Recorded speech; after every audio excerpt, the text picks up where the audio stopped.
WADR, promoting dialogue. It's 6 p.m. in Dakar and 7 p.m. in Lagos. Good evening and welcome to Newslink on West Africa Democracy Radio, 94.9 FM and online at wadr.org. Here are the top stories. Bandit attacks in north and southern regions of Nigeria claim several lives. Self-defense group opposes negotiations with armed terrorists in Mali. Public university staff in Ghana embark on nationwide strike after changes in conditions of service. And WHO launches $1 billion appeal fund to finance health emergencies worldwide.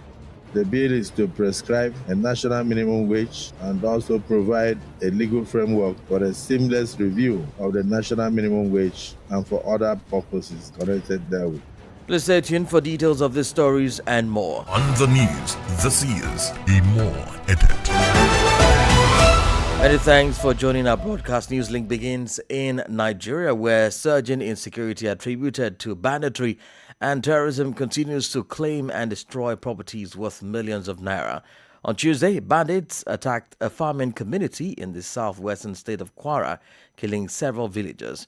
While the exact death toll is yet to be confirmed, information about a deadly raid by gunmen in Katsina State 5 months after a peace deal was struck between communities and bandits in the state. The agreement between authorities and bandits broke down after gunmen attacked Doma community in Tafoki ward of Faskari local government area, killing several residents and burning houses and vehicles.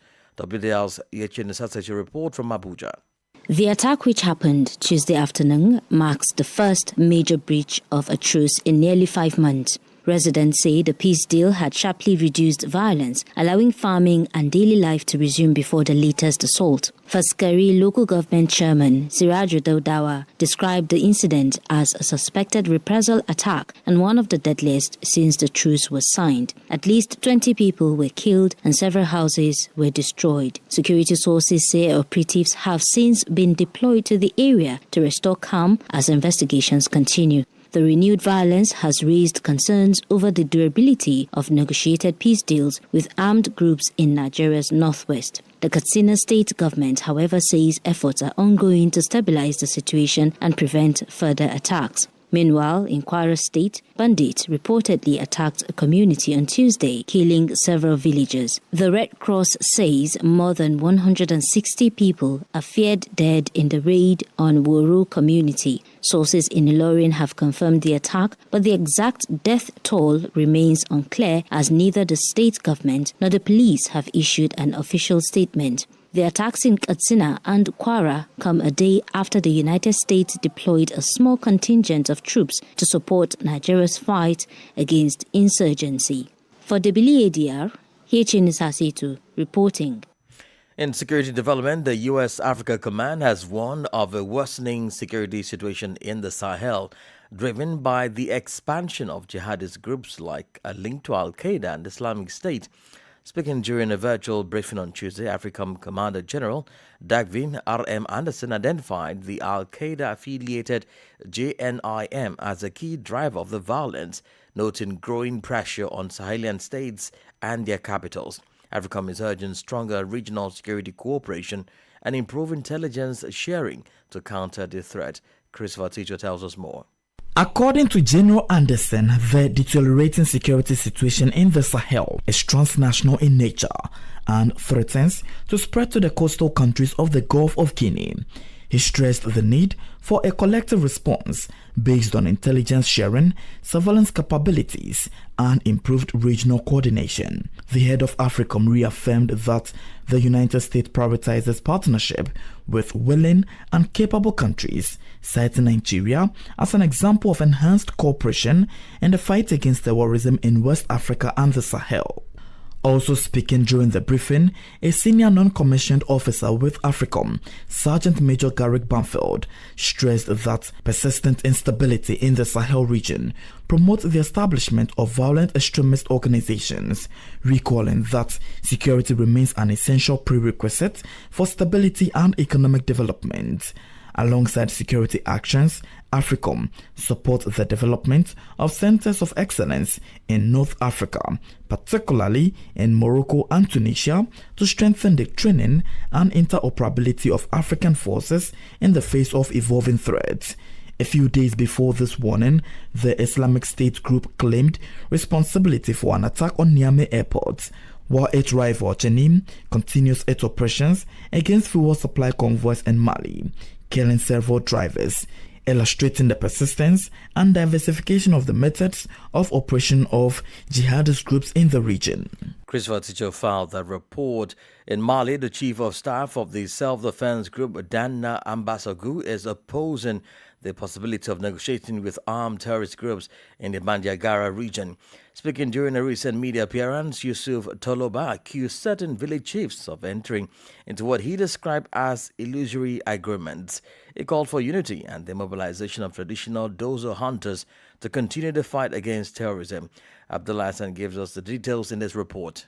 According to the chief of staff of Dana Ambasogu, these agreements between certain village chiefs and non-state armed groups do not guarantee the safety of the population. He said the agreements risk further deteriorating security in the Bandiagara region. Yusuf Toloba warns village chiefs against any negotiations.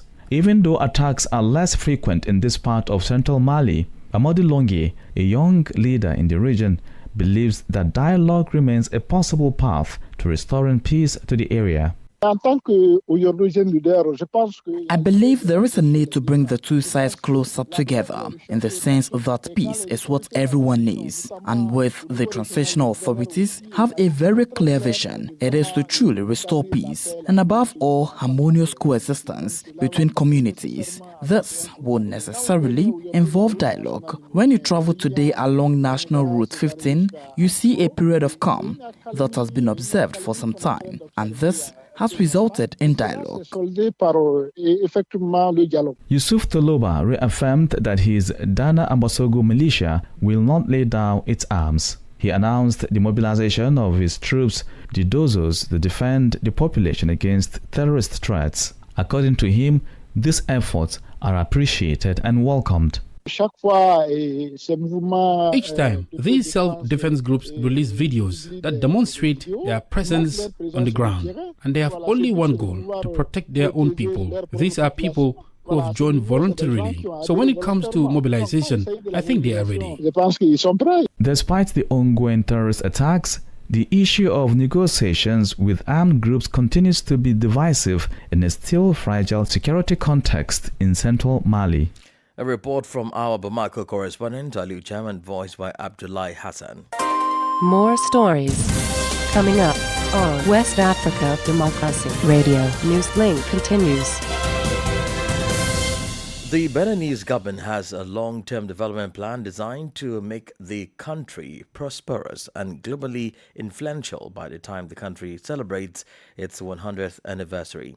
Launched in Cotonou on Tuesday by President Patrice Talon, the strategy is intended to guide national development over the coming decades. The initiative is titled Alafia, a World of Splendors. Osman Ramal reports. Presented as a national roadmap, Alafia Vision 2060 seeks to build a peaceful nation marked by inclusive prosperity, good governance, and strong cultural and international influence. President Talon, in his speech, describes the plan as a compass to consolidate the foundations of the nation's development. The ambitious project is built around 4 pillars: peace and social justice, good governance and citizen participation, inclusive economic growth, and cultural and international influence. Additionally, the strategy outlines 9 key priorities, including economic transformation, human capital development, national resilience, development diplomacy, social inclusion, and balanced territorial planning.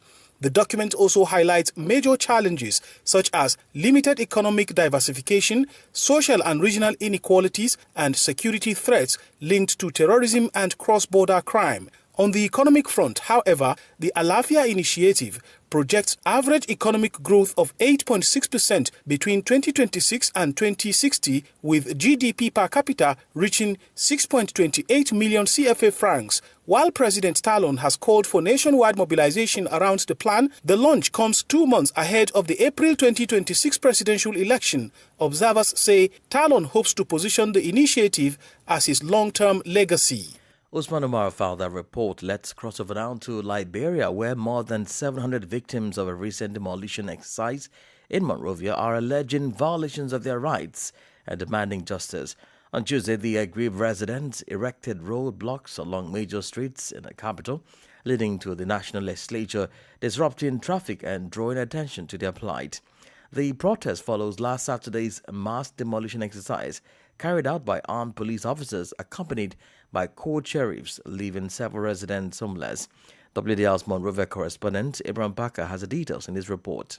The roadblocks along the Sinclair Drive were eventually brought under control following the intervention by state security. Undeterred, the protesters marched to the capital, where they presented a petition to lawmakers urging redress to the matter. In their petition read by Rose Dawegaye, the protesters complained that they were not provided with adequate notice, lawful compensation, or transparent communication before the demolition of their structures. We, the lawful owner, occupants of the property, having acquired some through purchase, inheritance, lawful occupants supported by valid documents, including these permits, tax receipt, or other legal instruments. Some properties were demolished without lawful notice, due process, court order, or adequate compensation. In response to the petition, Representative Opidiah Viney, co-chair of Claims and Petitions at the House of Representatives, and Sam Brown of NIMBA, assured that the protesters' grievances would be addressed to the leadership of the House. If the person has legal document, definitely that will be another case. And when they run for the demolition of property,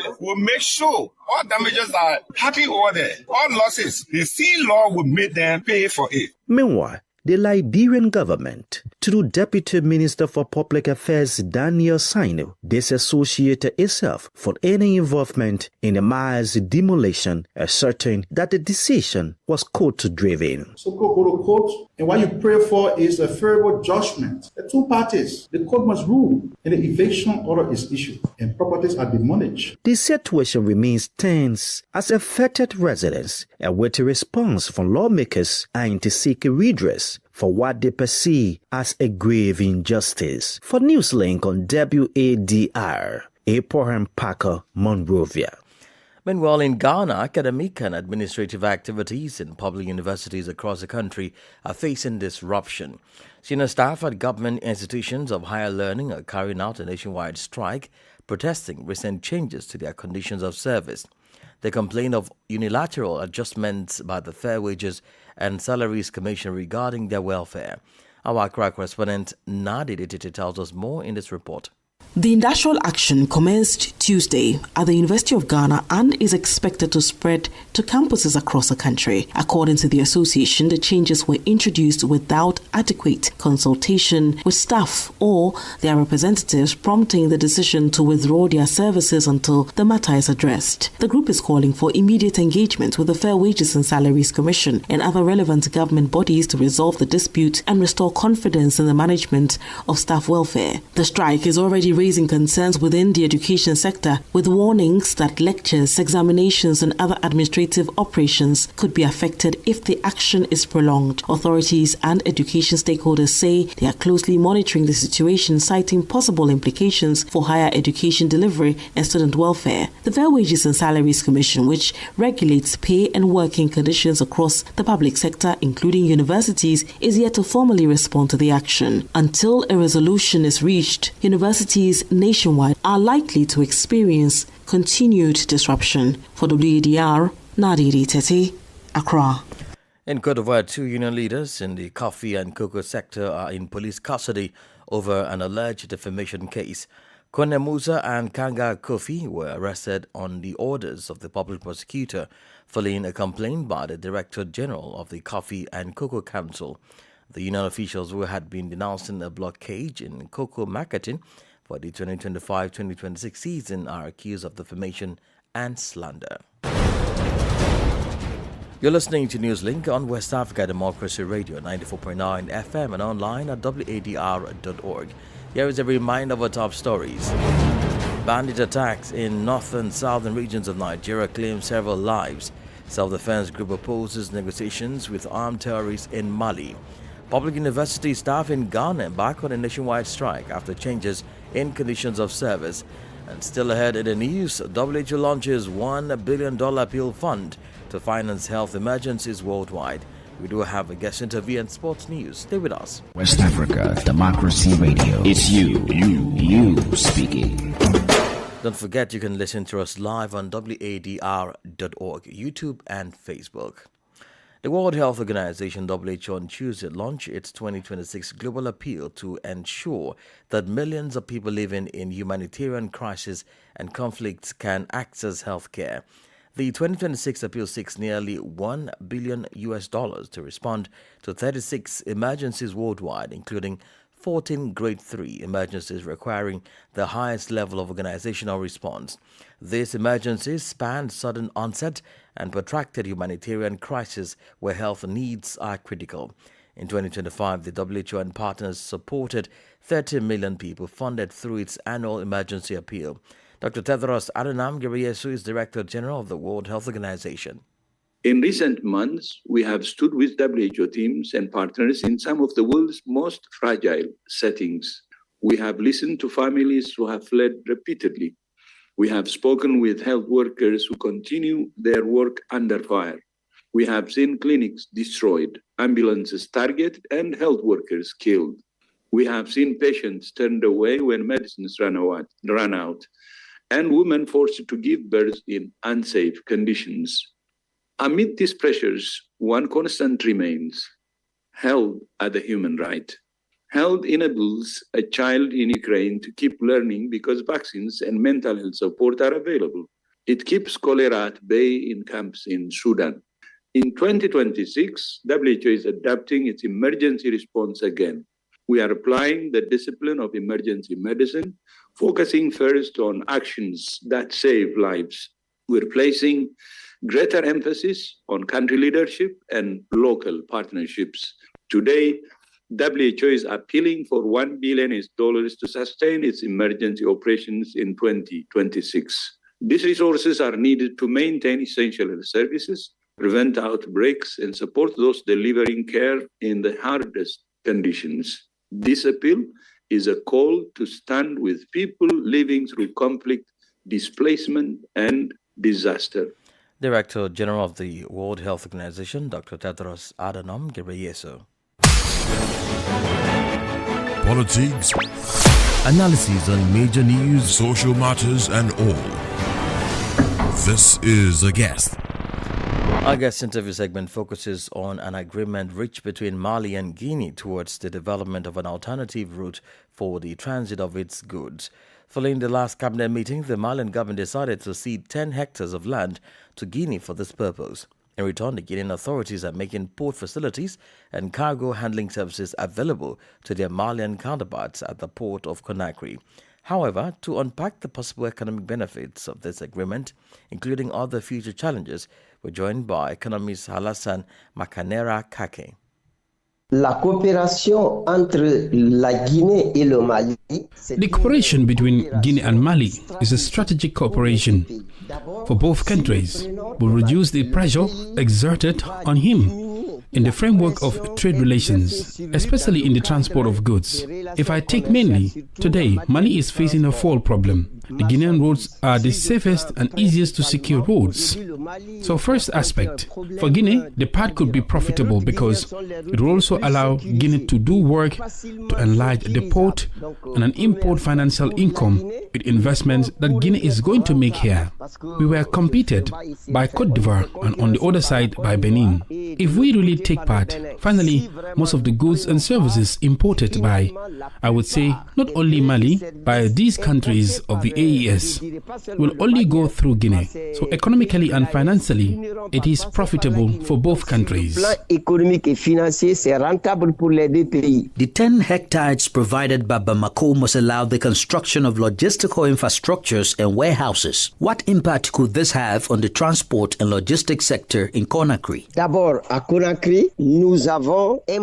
First, in Conakry, we have a fleet of vehicles, meaning large transport vehicles, but there is no cargo to transport.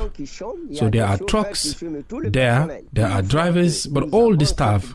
Once we have this significant opportunity, the port infrastructure will be strengthened and renovated, and the expansion of the port of Conakry will create direct employment.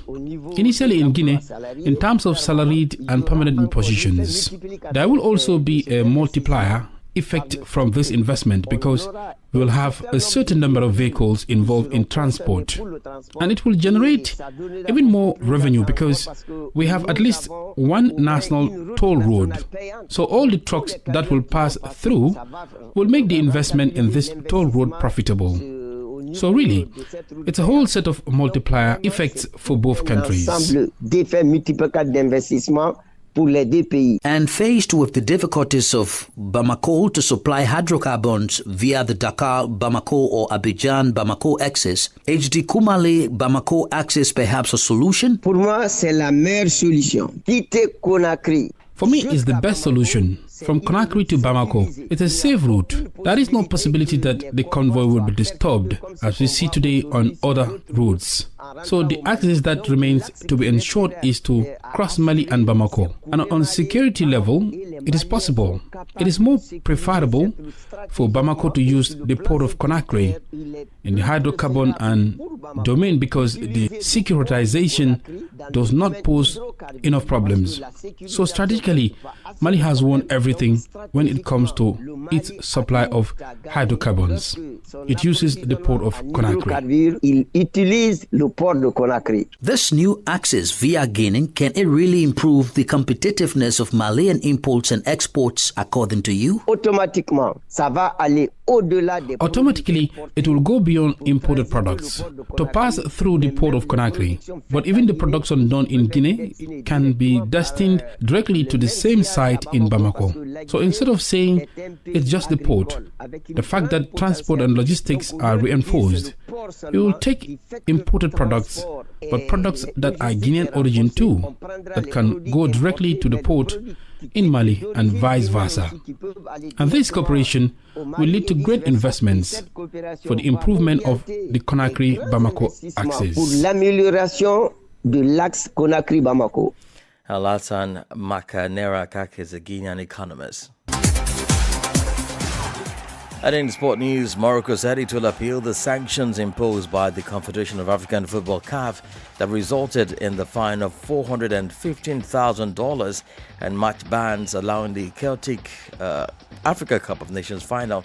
In a statement, the Moroccan FA said, given the incompatibility of these sanctions with the scale and severity of the incident, the Federation has decided to appeal this decision. Last month, CAF punished both Morocco and Senegal after the Africa Cup of Nations final descended into chaos after Senegal's players walked off to protest a late penalty award to Morocco. Brahim Diaz missed his spot kick before Pape Gueye won the tournament for his team with a 94th minute strike. Fans from Senegal rioted, throwing chairs and clashed with stewards. More than a dozen are awaiting trial on hooliganism charges. Senegal prevailed 1-0 and decided not to appeal the sanctions CAF imposed, totaling $715,000 in fines and match ban for manager Pap Chow and 2 players. Meanwhile, Cristiano Ronaldo is considering his future in Saudi Arabia due to concerns over the financial backing Al Nassr is receiving from the Saudi Public Investment Fund, which also owns Al Ahly and Al Ittihad. Ronaldo is now expected to play on Friday versus Al Ittihad. His return to action has not been confirmed, but officials are hoping he has made his point and Friday's game will be too big for him to miss. He is also contractually obliged to play unless he is injured. The other officials are surprised that he is unhappy despite earning a reported £500,000 a day and want him to play against Al Ittihad on Friday. He has 18 months left on his contract, but he does not have a £43 million, about €50 million summer release clause, even though he will turn 41 on Thursday. And that's it on this edition of Newslink on West Africa Democracy Radio, broadcasting from Dakar, Senegal. Thank you for listening, and many thanks to Wadr and Mustafa Sek for the technical support. Let's keep the conversation coming on all of our social media platforms at TikTok, Instagram, and Facebook at WDR English. Coming up at the bottom of the hour is a repeat broadcast of our gender program 50/50 with Nadide Tete. I am Imo Edet. Good evening.